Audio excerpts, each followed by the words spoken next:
vamos lá. Nós vimos 2 modelos de mudança. Eu vou te mostrar o terceiro modelo de mudança. E esse modelo de mudança é chamado de modelo do desenvolvimento organizacional, DO. Quando você enxergar DO em prova, você vai lembrar, significa desenvolvimento organizacional, e o modelo de desenvolvimento organizacional é um modelo de mudança chamado de pesquisação. Ou seja, eu pesquiso novos modelos para promover uma mudança organizacional. E esse modelo, gente, é simples, simples, simples.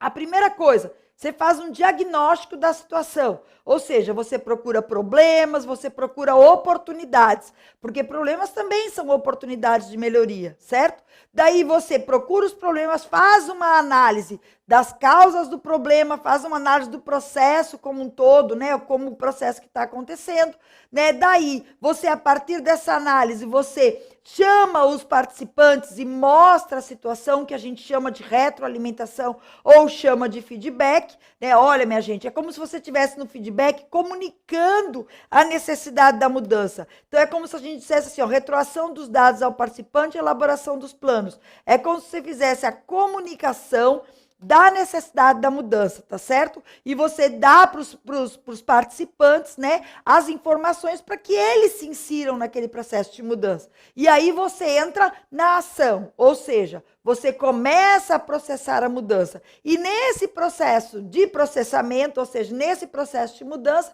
é importante que você vá fazendo as análises, os monitoramentos, para que você assegure que a mudança efetivamente vai acontecer. Então, esse método, gente, é o mais fácil. Primeiro, eu faço um diagnóstico da situação, ou seja, detecto problemas ou oportunidades, né? Analiso essa situação ou analiso esse problema, né? Vou comunicar a necessidade de mudança diante dessa situação, diante desse problema, e, por fim, vou analisar, avaliar, medir e monitorar os resultados para ver se eu consegui mudar. Tá certo? Então, isso é um processo de desenvolvimento organizacional, no qual a gente parte, né, de um problema ou de uma situação de melhoria para que a gente promova as mudanças organizacionais, que não diferem em nada do modelo de Kotter, que não difere de nada do modelo de Levy, tá certo? Mas que traz palavrinhas diferentes e que se chama modelo de pesquisação. Ou seja, primeiro eu pesquiso os problemas e depois eu parto para ação. Pesquiso os problemas, analiso os problemas, ajo, né, comunico a mudança, promovo o feedback e depois ajo e depois no final avalio, tá bom? Entendido isso, esses são os 3 modelos mais famosos aí de mudança. Tá certo? E aí as perguntas de prova, né, que tratam de mudança, de como vão acontecer a mudança, ou dos tipos de mudança, né, devem ser relacionados com isso. Existe um autor chamado Mitzenberg, que ele disse, né, que a mudança acontece através de um cubo tridimensional. Né? E ele diz que esse cubo tridimensional, ele envolve a dimensão do formal para o informal e do concreto para o abstrato. Como ele diz, né? A visão da mudança parte de uma visão do concreto para o abstrato, ou seja, para o conceitual, e do formal para o informal. Na realidade, o que ele quer dizer, não é que parte. A mudança, ela inicia-se a partir de conceitos. E esses conceitos, gente, é ligado a ideias, a valores, a missão, a visão da organização. Então, são conceitos, por exemplo, que a gente coloca lá no planejamento estratégico.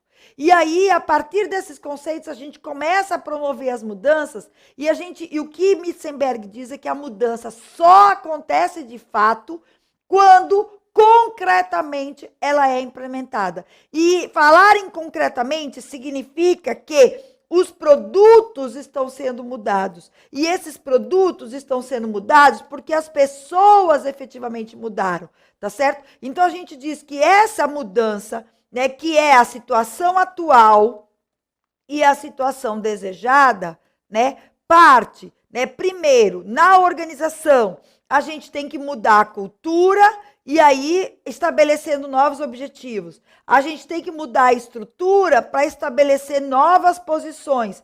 A gente muda os sistemas e estabelece novos programas, novos cronogramas, né, novas atividades.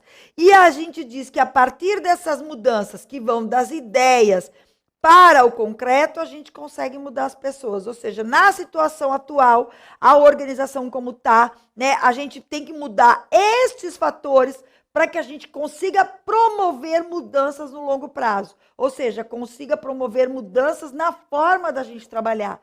Então, a gente começa mudando cultura, começa depois mudando estrutura, começa mudando sistemas e começa mudando pessoas. E essas mudanças vão gerar mudanças na visão, nas posições, nos programas e nos produtos, tá certo? Mas, gente, isso já foi perguntado em prova, tá certo? A situação atual de uma organização, num cubo de mudança, gera uma situação desejada, ou seja, na dimensão do conceitual para o concreto, a mudança acontece, né? Quando eu falo de estratégia, né, qual é o nível ou quais são as variáveis que são mudadas, né, para uma situação futura? E aí a gente tem que dizer, as variáveis que mudam, né, do conceitual para o concreto significam visão, posições, programas e produtos. Porque hoje a gente trabalha a cultura na direção de uma visão, a estrutura na mudança de posições, o sistema, né, trabalhando em cima de programas e as pessoas que vão gerar novos produtos. Então, essa é uma visão, né, que vai do conceitual para o concreto.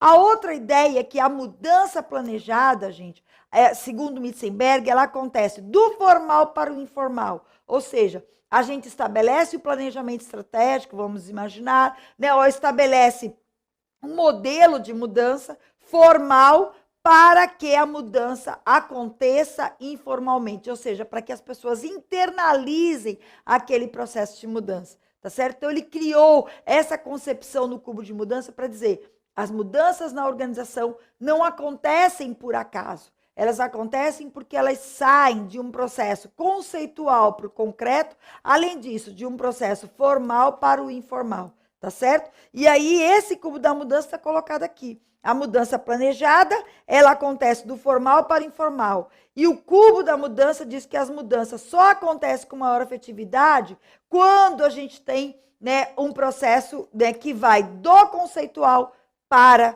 o concreto. Ou seja, do abstrato para o concreto. Tá bom? Pessoal, quando a gente fala de mudança, né, o que a gente diz, ou quais são os fatores que reduzem a resistência à mudança? Primeira coisa, treinamento. Você só consegue fazer com que uma pessoa mude de ideia, e mude de padrões, e mude de valores treinando. Minha gente, o conhecimento é a base da mudança. Né? E quando eu falo de conhecimento, eu falo até da aprendizagem, da vida da gente. O que faz com que as pessoas mudem e quebrem seus paradigmas? Né? As porradas, desculpe a palavra, que a vida nos dá, tá certo? Então, é exatamente os nossos fracassos que nos levam a novas situações e que nos levam a situações de aprendizagem. Né? Então, a gente diz, o fracasso é uma forma de você construir um futuro de forma diferente, tá certo? Então, o fracasso é uma forma de aprendizagem, né? É uma forma nova de você fazer as coisas que podem te levar digamos assim, a um novo paradigma de felicidade, tá certo? Então, a gente não pode desistir, né, só porque a gente não conseguiu da primeira vez. Pelo contrário, não conseguir significa um trampolim para uma outra dimensão que leva, né, a um novo status quo. Então, a gente diz que o treinamento é a base da mudança nas organizações. Então, você quer quebrar valores, quer quebrar paradigmas, quer quebrar modos de pensar, treine as pessoas, sensibilize as pessoas. Por isso que as pessoas fazem terapia. O que é a terapia? É um autoexercício de conhecimento, de você descobrir os seus erros, né, a partir dos teus fracassos, a partir das coisas que você fez, né, e aí você começa a reconstruir, você começa a ver que aquilo que você fez não deu certo. Então, isso é treinar, isso é se autocapacitar, isso é se autoconhecer, e você está se reorganizando internamente. Né? Quando a gente fala do ponto de vista de organização, é assim também. Como é que a gente aprende uma nova forma de fazer? Sendo treinado para que a gente possa aprender, né? Para que a gente crie novos conhecimentos e gere novas formas de fazer. Então, o treinamento é a base da mudança, certo? Outra estratégia, trazer as pessoas para o processo de mudança. Minha gente, a mudança imposta, né, ela é coercitiva. E as pessoas tendem a rejeitar mais ainda. Quando a gente chama as pessoas para mudança, cria grupos de coalizão, começa a promover ganhos de curto prazo, você envolve, você compromete as pessoas, tá certo? E você cria forças impulsionadoras, tá certo? E aí o que a gente diz, né? A negociação, o acordo, a manipulação e a cooptação, e por fim a coerção explícita ou implícita, ou seja, ou você muda ou você sai. Tá certo? Quer dizer, ou você muda ou eu acabo com você, tá certo? E não é assim mais ou menos que acontece, até nas relações, né? Então, quando, né, a gente não consegue, ou quando o outro não consegue perceber a mudança, a gente, né, normalmente promove uma coerção, né, uma punição, que faz com que o outro pare para pensar e acabe levando aquela pessoa a mudar, tá certo? É um processo de aprendizagem constante. Tá bom? Muito bem. Terminamos mudança organizacional e vamos para o último assunto, processo decisório. Gente, esse assunto, assim como a mudança, está diretamente relacionado ao papel da liderança. A gente sabe que a mudança é um processo que envolve a todos, como diz aqui, comprometer, envolver, buscar a participação de todos. Mas é exatamente o líder, né, que tem que, digamos assim, encabeçar e ser a inspiração para esse processo. Se o líder rejeita a mudança, gente, você imagina os subordinados. Se o líder já chega dizendo para os colaboradores, olha, minha gente, a organização quer fazer isso, mas eu não concordo muito não. Mas vamos ver o que a gente faz. Pronto, esse não concordo muito já fez com que as pessoas rejeitassem aquele processo. Se o líder não quer, que dirá eu é que vou fazer e eu é que vou promover mudança, tá certo? Então, a ideia da mudança, e hoje, por isso que o papel da liderança é fundamental, porque a liderança, ela deve funcionar como um agente de mudança, né? Então, a gente tem que buscar parceiros, a gente tem que buscar pessoas que comprem a mudança, né, e se comprometam com ela, e sejam agentes de mudança dentro das organizações para cooptar outras pessoas, né, para persuadir outras pessoas para aquele processo de mudança. Tá bom? Assim também acontece com o processo decisório. A gente diz que o processo decisório, ele é um elemento, uma variável própria da liderança, própria do gestor, própria do comando, tá certo? É o gestor quem toma as decisões. Só que hoje a gente sabe que esse processo decisório, ele não necessariamente precisa ser autoritário, ou seja, a partir de cima para baixo. Ele pode ser participativo, ele pode ser democrático, né? Não obstante o gestor ser aquele que dá a última palavra e a palavra final, mas ele pode ouvir as demais pessoas, buscar informações para tomar as decisões. E aí a gente sabe que esse processo decisório pode ser, como a gente diz, participativo, ou seja, envolver a todos, ou pode ser isolado. Só o líder tomar a decisão. Né? O que é importante? Que o líder se sensibilize, né, de como cada situação é melhor. Porque é o que a gente diz, né? Não existe a melhor situação. O processo decisório individual ou o processo decisório coletivo, todos os dois possuem vantagens e desvantagens. E tudo depende da situação, tá certo? Mas quando a gente fala de processo decisório, a gente fala necessariamente de problemas. E aí eu volto a dizer o que eu disse agora há pouco. A gente e a administração não coloca o problema como sendo uma coisa ruim. A gente, até esse conceito de problema já caiu numa prova de ESAF, tá certo? Até isso, a ESAF colocou isso. O que é um problema? Ou como eu posso conceituar um problema? O problema significa uma perda. Não necessariamente. Estava errada essa assertiva. O problema, gente, pode significar uma oportunidade de melhoria. O problema significa que você está buscando algo novo.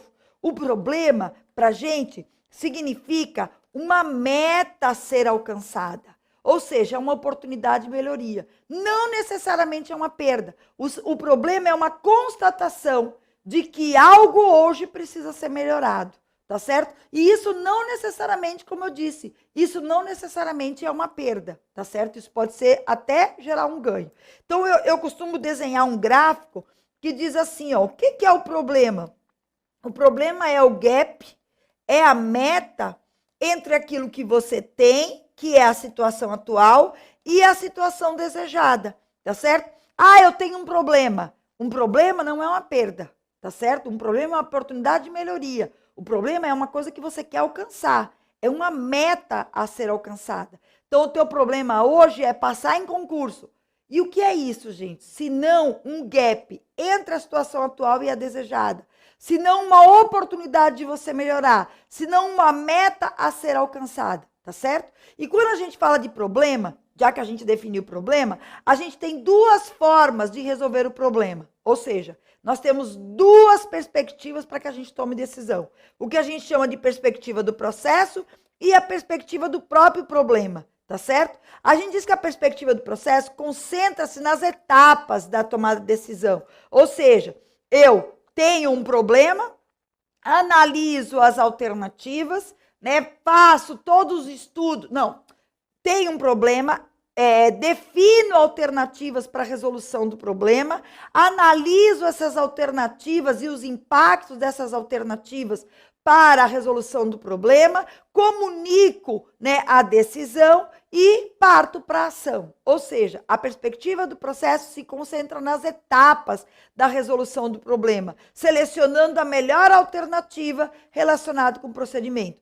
Então, eu tenho problema, gero alternativas, analiso as alternativas e comunico, né, a mudança e parto para e tomo a decisão e parto para a ação, certo? A perspectiva do problema, gente, ele foca na solução do problema.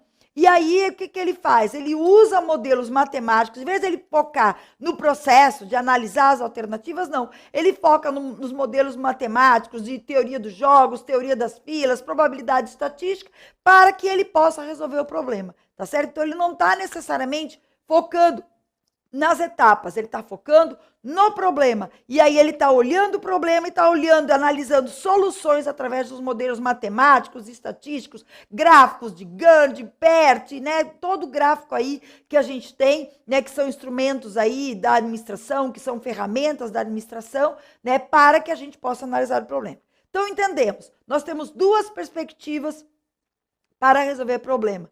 A perspectiva do problema, no qual nós focamos quantitativamente nos modelos matemáticos, e a perspectiva do processo, no qual a gente foca nas etapas de resolução do problema, certo? Quando a gente fala de processo decisório, como a gente disse, a gente alinha ele diretamente ao problema. Mas quando a gente fala de processo decisório, a gente fala que a gente tem dois tipos de decisão. E aí eu posso dizer que eu tenho dois tipos de problemas, vamos dizer assim, né? Eu tenho tipo de decisão, peraí, deixa eu pegar a canetinha. Eu tenho tipo de decisão programada e tipo de decisão não programada. Ou eu posso dizer que eu tenho um tipo de decisão a partir de um problema programado ou de um problema não programado. É a mesma coisa. Se ele disser quais são os tipos de problema que a gente tem, problemas programados ou problemas não programados. Quais são os tipos de decisão, já que decisão implica problemas, certo? Aí, quais são os tipos de decisão? Programada. Decisão programada, gente, é aquela rotineira. É aquela que a gente, diante de uma situação, já sabe o que a gente vai fazer, tá certo? Então, isso é um problema programado também, né? Então, por exemplo, uma peça com defeito que eu recebo de um fornecedor. Como é a tua tomada de decisão? Você sabe que você faz a conferência quantitativa e qualitativa quando você recebe uma peça de um fornecedor. E caso haja algum problema, o que você faz? Faz a devolução e não recebe a mercadoria, tá certo? Então, a gente diz que esse tipo de decisão programada, né, exigem, né, decisões e soluções. E, normalmente, as decisões programadas envolvem aspectos operacionais, ou seja, envolvem trabalhos e atividades operacionais, tá certo? Porque, normalmente, são coisas que já estão programadas.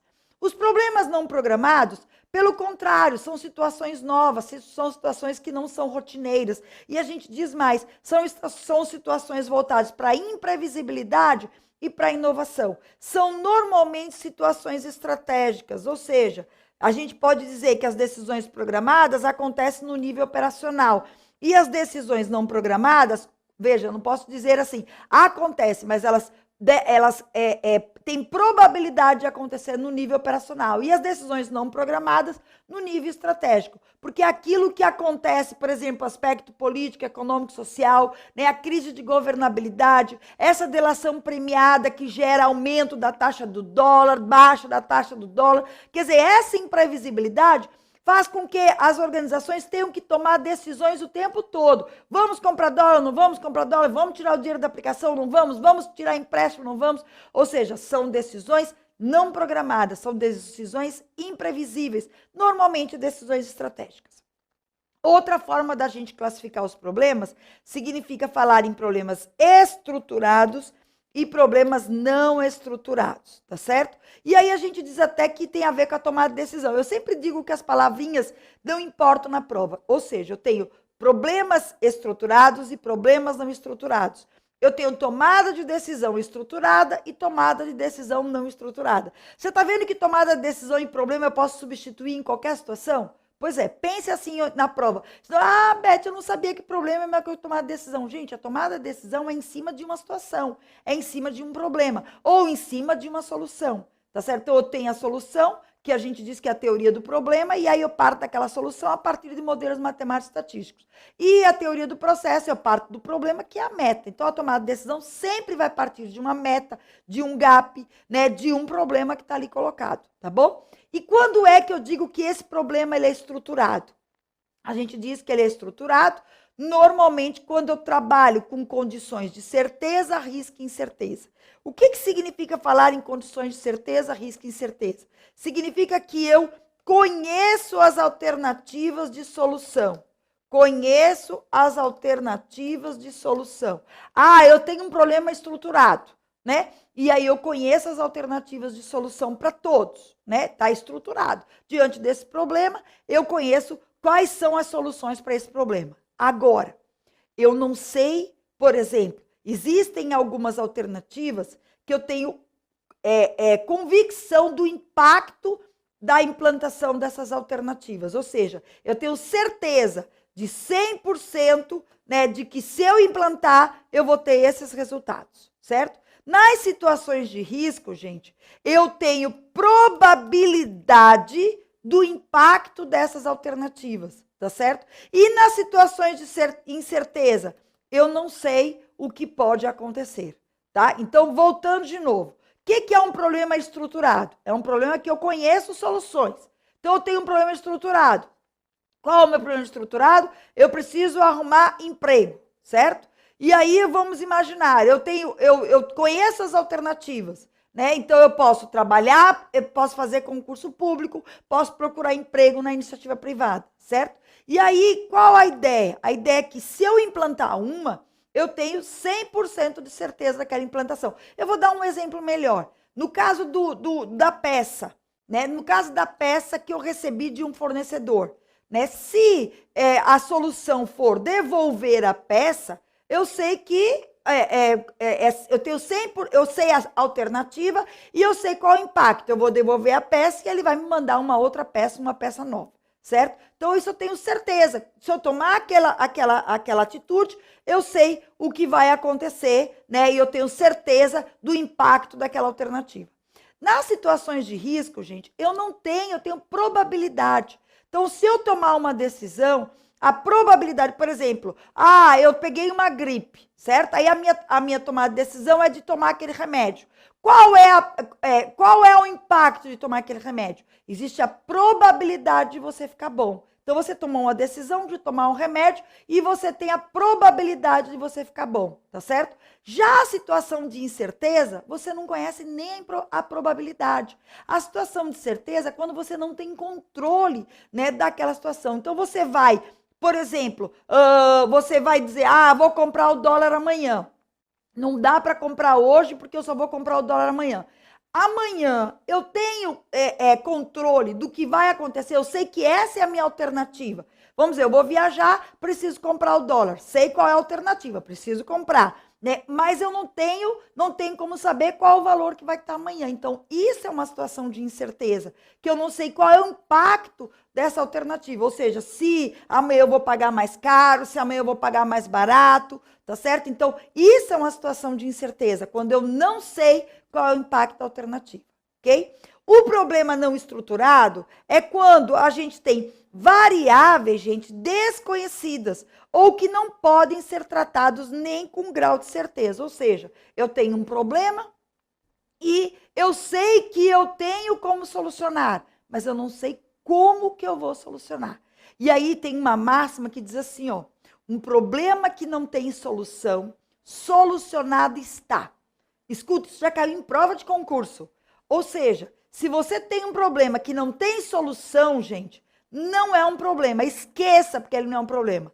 Agora, você pode ter um problema que tem solução, mas você não sabe ainda qual é a solução. E mais, você não tem como tratar aquela alternativa com um grau de certeza. No caso do problema estruturado, você conhece as alternativas. Você não sabe o impacto da implantação. Alguns você sabe, no caso das situações de certeza, e na situação de incerteza você não sabe o impacto. Mas no problema não estruturado, você não conhece nem as alternativas. Você vai ter que estudar, vai ter que olhar o processo, vai ter que ver as causas para você poder, né, trabalhar as alternativas de solução. Agora, se você não encontrar a solução, o problema está solucionado. Aquilo deixa de ser um problema, tá certo? E aí você tem que passar adiante. É aquela história, né? A gente muda o passado? Não muda. O passado é um problema? De jeito nenhum. O passado, gente, fica no passado. Por quê? Porque o problema é quando a gente tem controle. Se você não tem controle do passado, nem tem controle do futuro, acabou, se você não tem problema. Ah, Beth, eu não sei o meu futuro. Está sofrendo se você não tem controle. Então, o futuro a Deus pertence. Você tem que viver o quê? O que você tem controle, tá certo? Então, não adianta você ficar sofrendo por algo que não é um problema, porque não tem solução. Então, bota na tua cabeça. Se ele perguntar algo que não tem solução, não é problema. Porque um problema tem que ter solução. Fechou? Muito bem. A gente, quando fala em processo decisório, eu falei agora há pouco para você que na perspectiva do processo, a gente analisava o problema, a gente detectava o problema ou a oportunidade, analisava esse problema, analisava as causas do problema, né, criava alternativas, estudava o impacto dessas alternativas, escolhia a melhor solução e aí implantava, comunicava e implantava a melhor solução. Isso é o que a gente chama de perspectiva do processo, e isso também, dentro dessas etapas, é o que lá no passado foi denominado de processo racional de tomada de decisão. O que é o processo racional, gente? É entender que em todas as etapas desse processo, a racionalidade é que vai comandar. Dentro do processo racional de tomar a decisão, além de você seguir as etapas do processo, os autores, os estudiosos diziam que esta análise envolvia a escolha de soluções otimizantes. Soluções otimizantes. Deixa eu ver se eu anotei isso aqui. Não, vamos anotar isso aqui. Ó, o processo racional de resolução de problemas, ele trazia soluções otimizantes. O que significa? Soluções ótimas, tá certo? E a gente diz que a gente tinha conhecimento de todo o impacto das alternativas. Então, isso era um processo racional, que envolve várias etapas e que as soluções são as melhores possíveis. São as soluções ótimas, tá bom? Quando foi na década de 50, um autor aí que estudou o processo decisório, né, Herbert Simon, o nome dele, dentro de uma abordagem comportamental, porque o processo decisório é um assunto comportamental, né? Ele conseguiu detectar e fez um estudo aí com grandes lideranças, aí altos executivos de grandes empresas, e ele detectou que no processo decisório desses grandes executivos, né, eles disseram que eles não usam a racionalidade na maior parte dos casos. Pelo contrário, eles falaram que para tomar decisões, sobretudo decisões estratégicas, eles se valiam da intuição. E a intuição, gente, não é um insight, mas a intuição é uma decisão baseada em experiências anteriores que faz com que você, né, tome um rumo diferente daquilo do processo decisório. Então, de novo, o que é intuição? Isso também já caiu em prova de concurso. Não vai cair mais, mas já caiu. O que é intuição? Intuição na realidade, não é insight. A intuição é uma forma de tomar decisão baseada em experiências anteriores. Então, a intuição é, na realidade, uma escolha baseada em experiências anteriores. Fechado? E aí, o que Herbert Simon constatou foi isso. que muitos executivos tomavam as decisões, independente da racionalidade ou independente dos modelos matemáticos. Às vezes os modelos matemáticos apontavam para uma solução e eles acabavam tomando outras decisões, tá certo? E aí, né, isso foi a primeira constatação de Herbert Simon, ou seja, que os tomadores de decisão, eles adotavam a intuição para tomar decisões. A intuição para tomar decisões. E a outra constatação de Herbert Simon era que, quando os tomadores de decisões estavam à frente de uma decisão, eles tendiam a escolher a alternativa que fosse mais viável naquele momento, sem analisar todas as alternativas. Ou seja, se eu encontrasse uma solução para o meu problema, eu já esgotava a minha análise. E aí, nesse sentido, Herbert Simon descobriu que as soluções não eram ótimas, mas eram satisfatórias. Por que não eram ótimas? Porque, na realidade, as pessoas não analisam todas as possibilidades. As pessoas escolhem a primeira possibilidade que atenda às necessidades dela. Por que isso, gente? Porque ele constatou o quê? Primeiro, as pessoas não têm acesso a todas as informações. Ninguém consegue processar todas as informações e ninguém consegue ter acesso a todas as informações. Eu estava lendo numa revista que se uma pessoa, né, passasse uma vida inteira, até 60 anos, assistindo um dia de postagem no YouTube, não iria concluir. Volta de novo, foi péssimo o que eu falei, deixa eu repetir. Um dia de postagem no YouTube, ou seja, um dia, o YouTube recebe tantas postagens em um dia, que se a pessoa passasse a vida inteira para assistir um dia de postagem, ela não esgotaria, tá certo? De tanta informação que está lá num canal que é o YouTube. Então, você imagina, a gente não consegue processar todas as informações e não tem acesso a todas as informações. E aí é por isso que a gente diz que o processo decisório é um processo baseado numa racionalidade limitada. Por quê? Porque, primeiro, as soluções não são otimizantes, as soluções são satisfatórias e são relativas. E, segundo, o ser humano, ele não consegue processar cognitivamente todas as opções, né? E não consegue ter acesso a todas as informações. E por isso que ele trabalha com a racionalidade limitada. Quando a gente voltar, eu vou explicar essa coisa do arbítrio delimitado, que é outra, digamos, limitação do processo de tomar a decisão. Mas daqui a pouco a gente fala disso, já já.